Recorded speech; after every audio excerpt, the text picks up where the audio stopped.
ready? All right. Thank you, everyone, for coming today. And before we go further, let me offer special thanks to our team and our partners who have worked on this project for weeks.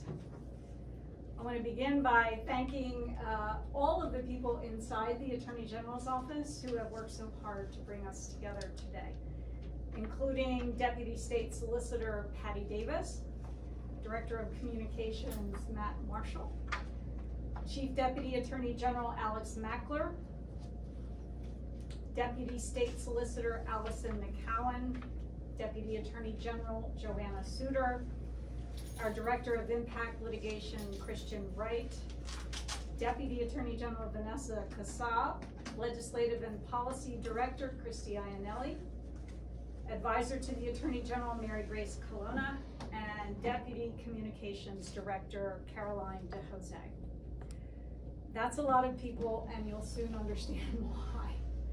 Outside our office, I want to give a special thanks to Mike Brickner and Dwayne Bensing, ACLU of Delaware, Ruth Lytle-Barnaby, and Matt Biddle, Planned Parenthood of Delaware, Melissa Froming, Delaware Now, Sinead Darby, Black Mothers in Power. And so let's begin. Just over a month ago, the Supreme Court of the United States handed down a stunning and destabilizing decision. This decision began a chain reaction throughout our country. The decision removed the constitutional protection that women across this country have assumed would always be there, and that is it removed a constitutional protection for women to have abortion access in this country. And at the moment that constitutional protection was removed in the Dobbs decision, anti-abortion extremists leapt into action. And they have passed and revived legislation throughout our country that restricts abortion access, that eliminates abortion access altogether, and that criminalizes the act of abortion. I am heartened by what we've seen most recently in the state of Kansas, where citizens spoke out loud and clear and said they wanted abortion access in their state. I am heartened by steps that the President of the United States, our own Joe Biden, has taken, that Attorney General Merrick Garland have taken to protect the constitutional right to travel across state lines in our country. And I am heartened by the outstanding work of Delaware's legislature to protect a woman's right to abortion access here at home in our state. But the fact remains that millions of people in this country face serious legal and medical jeopardy because of this ruling. Now is the time for states like Delaware to step up, and that's what we're doing today. Thanks to our outstanding legal community, both inside of the Attorney General's office and in the private sector, and to our phenomenal nonprofits who are before you today and others, as well as to service providers, we are going to be announcing right now the opening of a hotline. It will be called the Attorney General Abortion Legal Helpline. And you see the description of that and how to make a call or contact us through the hotline to my right. The Attorney General Abortion Legal Helpline is a partnership between the Delaware Department of Justice, nearly a dozen private law firms in our state, and several nonprofit and advocacy groups who are before you today, including the ACLU of Delaware, Planned Parenthood of Delaware, and the First State Abortion Fund. The helpline is a resource for free. Let me repeat that. The helpline is a resource for free legal advice to anyone in need of guidance after the Supreme Court's decision, helping anyone who calls in or writes in to understand their rights under Delaware law. The helpline will also be a referral source to Delawareans seeking abortions, to patients outside of Delaware seeking abortion access in Delaware, for people seeking to travel here, for people and organizations providing support to these patients, and the healthcare providers themselves. All legal questions will be addressed on a pro bono basis. That means all legal questions will be addressed free of charge. They will be addressed by attorneys within our partnered law firms here in Delaware, with service and support referrals being handled by our partner nonprofit agencies. This cost-free team of lawyers will be managed by the Department of Justice, with intake for referrals and questions being jointly administered by our office and the ACLU of Delaware. Anyone, Delaware, visitor, patient, or provider, and anyone in between can contact the helpline 100% anonymously. So the advice is not only free, but when you contact our helpline, you can contact them without using your name. The Attorney General Abortion Legal Helpline can be reached at 302-992-8096 or toll free at 877-312-2366. For those who prefer not to call, you can also submit questions through our online service, which is de.gov/abortion-helpline. To ensure anonymity, callers will be asked to leave a message with their question, a callback number, and any instructions on when to call back. Those who prefer not to call, as I said, can submit written questions anonymously through the de.gov/abortion-helpline site. I am proud that Delaware is able to offer this service. I am so very proud to live in a state where abortion access is protected.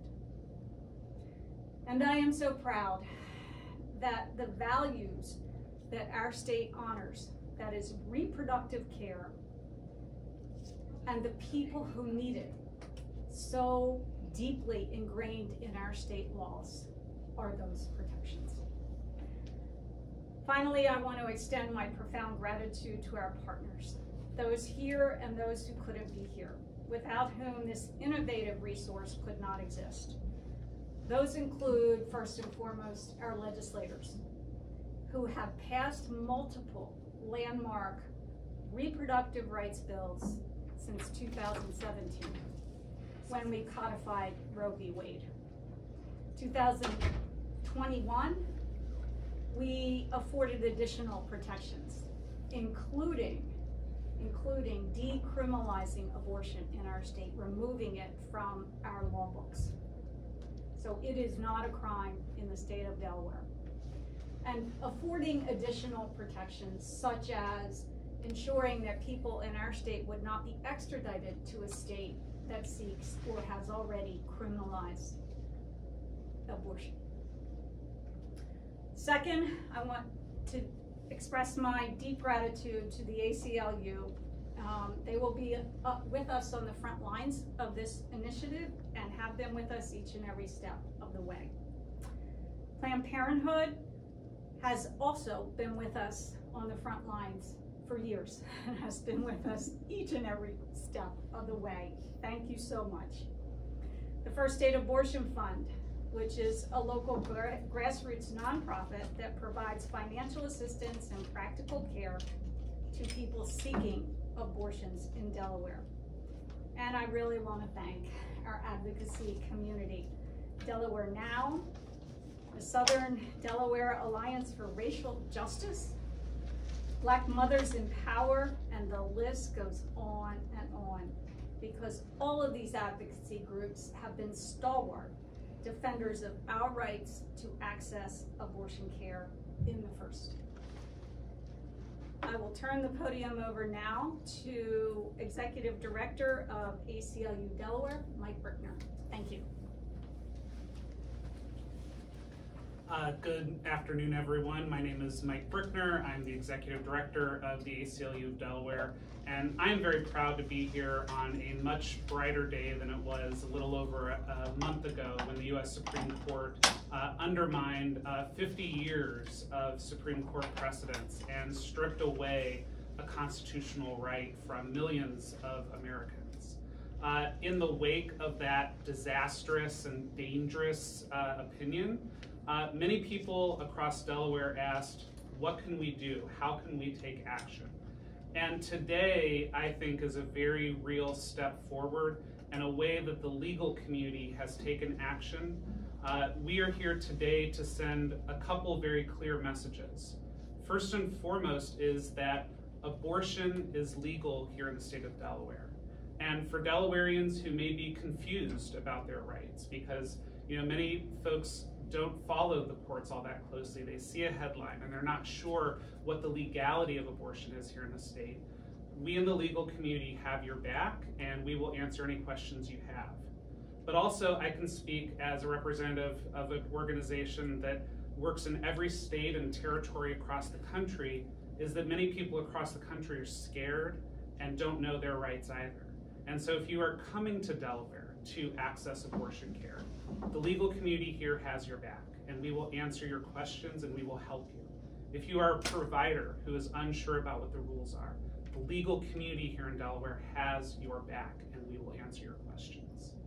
This is so important because, again, oftentimes just not knowing the answer to a question, not having access to those resources, can keep that individual from accessing their abortion care. And so I'm very proud to be here today. I really applaud the Attorney General's office, who immediately after the Dobbs decision, they were one of those groups that said, what can we do? And they convened grassroots organizations across the state, many of whom you see behind us, but also many that are not here today. And they asked the community, what do you need? How can we respond? And this was one of the things that we identified. And so it always brings me a lot of joy and happiness when an elected official also walks the walk and just doesn't talk the talk. And so I'm just so appreciative that the Attorney General has helped to convene this, and it makes me proud to also have a legal community, the various firms across the first state who have also taken action and said, we're going to step up. We know that we're going to do this for free. We're going to do it pro bono. But we know that this is a need that needs to be filled. And so it makes me proud that the legal community has also stepped forward. And it also makes me proud that we have advocates who are now going to help get out the word about this resource and make sure that nobody faces not being able to access their right to an abortion because they don't have the help or they don't have the information that they need. So very proud that the ACLU could play some small part in this. Again, we're very, very excited for today. I will next turn it over to Ruth Lytle-Barnaby from the Planned Parenthood of Delaware.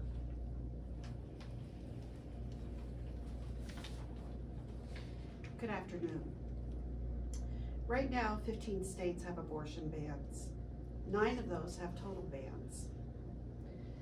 What does that look like? According to projections, about half of the women in reproductive age in the United States will soon live in a state with limited or no access to abortion. In 2018, the United Nations Human Rights Council noted that a lack of access to abortion services traps many women in cycles of poverty, especially if they belong to marginalized racial or ethnic groups. Research also indicates that abortion access leads to better outcomes for children, with reductions in levels of child neglect and child poverty. Banning abortion doesn't stop abortions. It just forces people to turn to illegal and sometimes unsafe methods. It increases the inequity between the haves and the have-nots, with particularly devastating impact on people of color. The American people don't want to have, nor do they deserve to have, fewer rights than the generation before them. They don't want legislators to work to ban us from traveling state to state, forcing doctors to refuse to provide life-saving care, or forcing anyone, including children, to give birth. No one needs to look further than that poor 10-year-old from Ohio moving over to Indiana to have to access an abortion, a 10-year-old, and fighting over whether she should be forced to give birth or not. Delaware has emerged as a leader in reproductive rights. In recent years, we've passed great legislation to codify Roe, remove criminalization of abortion, and we've also allowed advanced practice clinicians to provide abortion services and institute those protections for patients and providers. Because nearly 1 in 4 women in the United States will have an abortion in their lifetime, those protections are essential. And if you don't think they are, our lines are full every day now, and people are coming to us in droves. And we are doing our best to accommodate, but we have to be able to expand our services. Having these protections makes a huge difference in our ability to expand those services. We are grateful to our champions, both grassroots advocates and elected officials, who've worked to defend reproductive rights and expand access. They've helped make the first state a leader in this field. And my profound thanks to our Attorney General, Jennings, and to the ACLU, and to Black Moms in Power, and to NOW, and to all the people who've come together, because it's the provider of this service in Delaware. It is so important to us that our providers are protected, that our patients are protected, that our clinics are protected, and that our staff are protected. We need that protection. This goes a long way to help us get that. So thank you.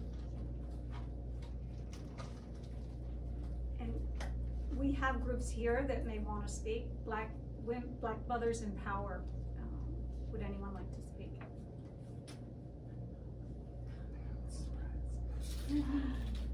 I know, I didn't warn you. But I did not know I was speaking, but I want to say thank you for having me today. And I think Ruth hit on a few things which I speak very passionately about, is access for Black women, for people of color, and poor communities. I know specifically if we have in states that have abortion restrictions, it is connected to Black maternal health care rates. They are going to see the disparities increase when you have these restrictions, where Black women and Black babies are 2 to 3 times more likely to die or experience some high morbidity rates. So it is key and important, and I am so happy to be here today and to be a part of this initiative with a helpline. I know we have our abortion fund coming, and then I'm excited for the next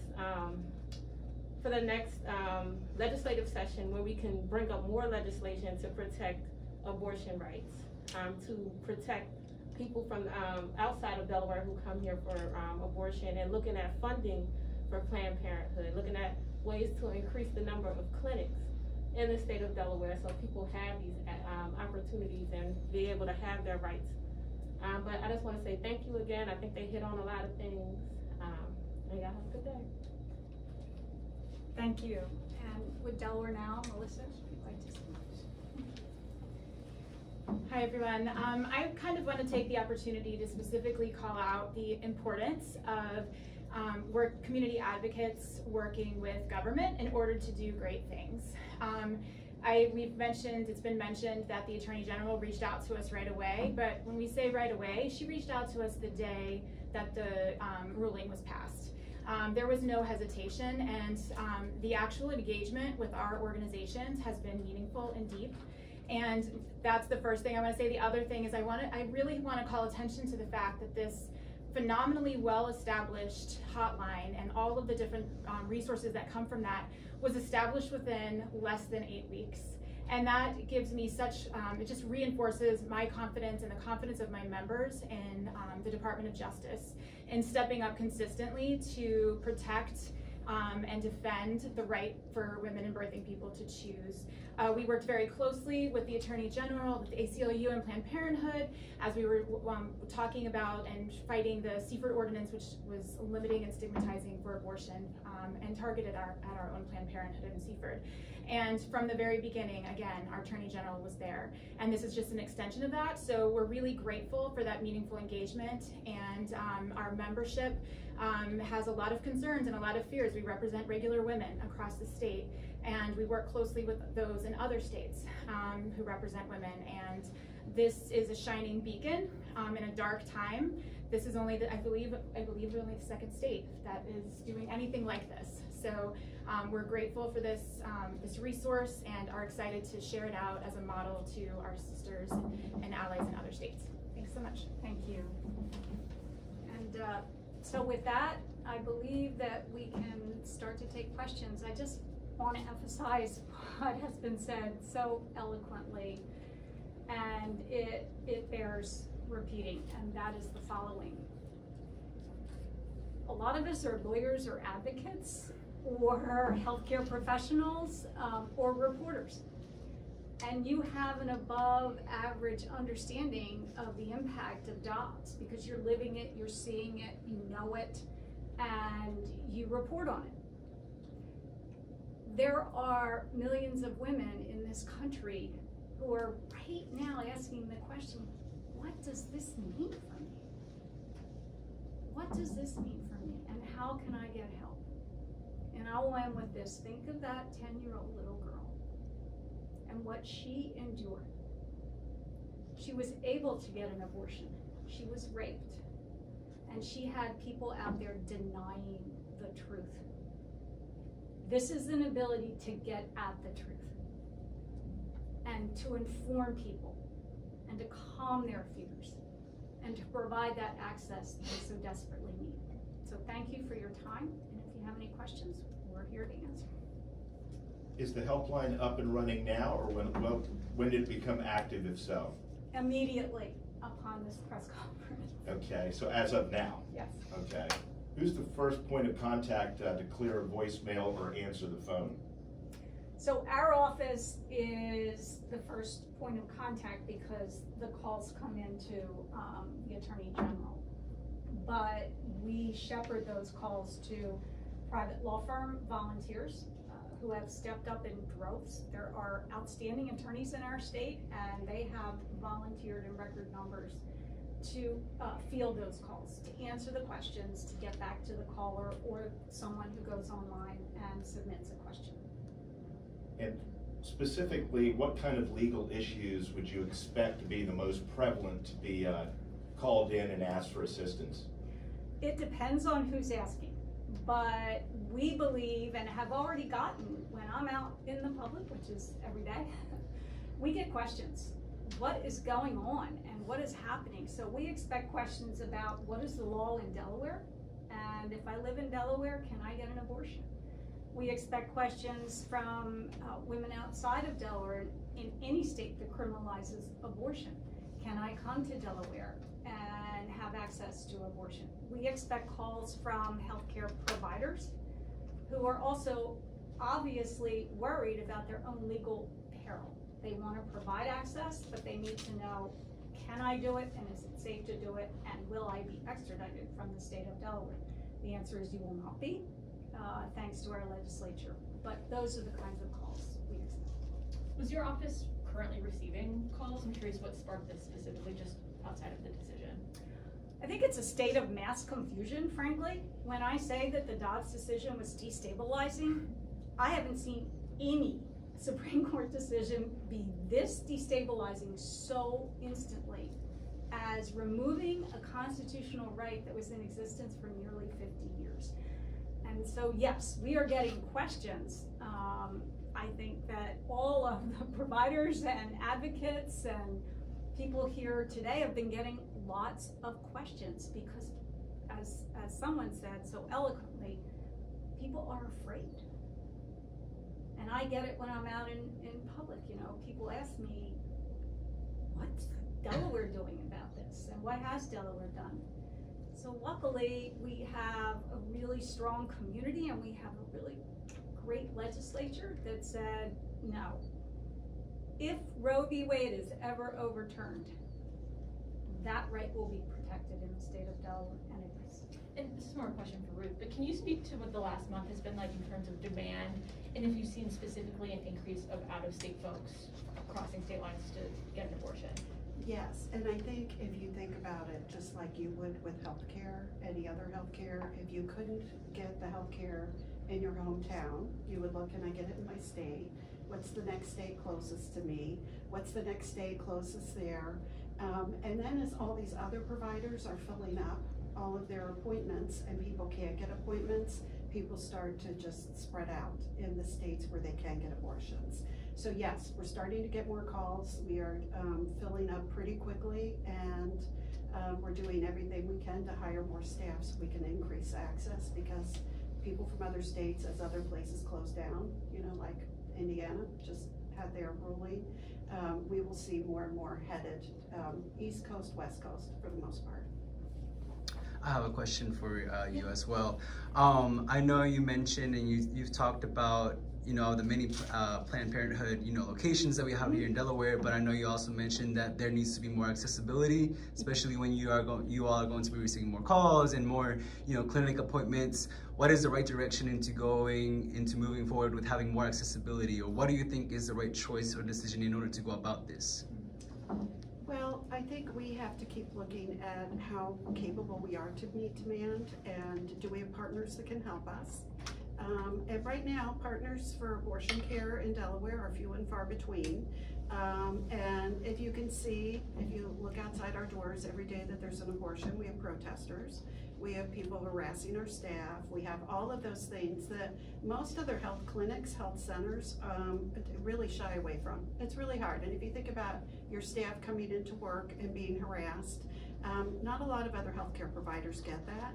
So we are looking at and are continuing to look at where else might we find places for accessibility. But you can't flip a switch and have a clinic open. There's a lot of regulation. We have rules. Hiring, training staff, getting all of that ready. Right now, we're remodeling our Wilmington clinic just so that we can expand access and have more procedure rooms. So just even doing that, going through all the things you have to go through to do that, take time. So I don't think we are the answer for all people, and I think what you will see across the country is there are not enough places for the demand, because places across the country are closing down. How is this affecting other services that you provide? Is it kind of turning people off from coming to Planned Parenthood in fear of facing those protesters that are outside, and you know, the increased stigma against coming to Planned Parenthood? So it's hard to tell. We're pretty full on all of our appointments. We have not, this is the ethical struggle that I deal with, is I have not wanted to reduce any of our family planning days, because if you don't provide good access, low cost family planning, birth control, then you increase the abortion rate. So we have not eliminated any of our family planning days. It just leads the staff to be really stretched to provide services to everyone. So I can't tell you that I've seen reductions. I've probably seen more increases overall, and that might be the people that are really stressed about birth control and is you know, are we coming for birth control as well? And so they want to make sure that they have that. I do know across the country there have been a phenomenal increase in calls for places that provide sterilization. So tubal ligation for women, vasectomies for men, the calls have skyrocketed for that. What sort of people are you looking for to help at Planned Parenthood? I mean, if you're looking for people to apply for a job, you know, what sort of people are you looking for? Well, right now we're looking for more medical assistants and registered nurses. So those are the two areas we could sure use some extra help with. Which are pretty short-handed right Yes. now also. Yes, us and everybody else. Yeah. For the Attorney General, apart from today's press conference and the subsequent media coverage, what do you plan to do to make sure folks know that this helpline exists? We are going to keep making sure that you keep it alive, first of all. That's why you're here today. And we will announce it at public meetings all over the state, and we will continue to press it out publicly, because, you know, it's important that a person at that moment, when they need abortion access, knows what their rights are. And so they have to know that this is available. Of course, it's up on our website. It will be available widely on all different forms of media that is here today, but we have to make sure that it stays current and that we're doing it on a regular basis. Will there be any marketing campaign, billboards or anything?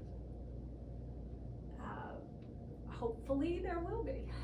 Hopefully there will be. And, you know, we're going to look to sources of funding for that. Thank you.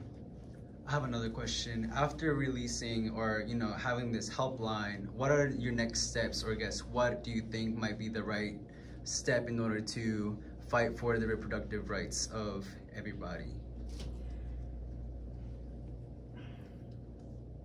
I'm the Attorney General of Delaware, and we have Planned Parenthood of Delaware, ACLU of Delaware. We have to make sure that those rights are as protected as possible within our state.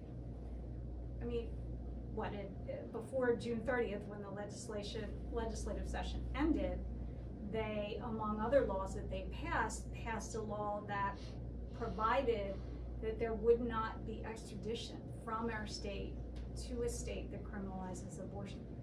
That's a really important law. There are other things I am sure that as we go forward, we're going to need to fine tune to make sure that abortion access is protected here. As you know, or probably know, the state of Missouri has been working on a law that would criminalize travel to another state to get an abortion. Now, there are some constitutional issues with that, and that will be fought vigorously, but we will also be engaged in litigation. Undoubtedly, we will be engaged in litigation, especially litigation coming from those states that make abortion a crime. With that too, I know, one more thing. I know right now it seems like Delaware is going in the right direction with everybody's rights.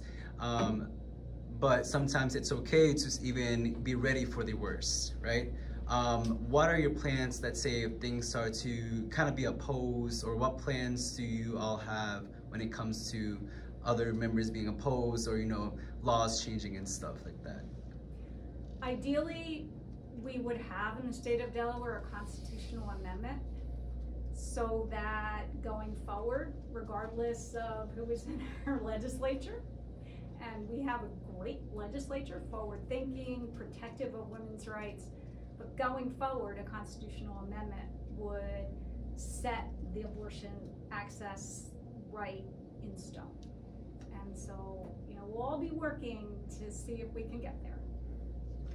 Thank you, everyone.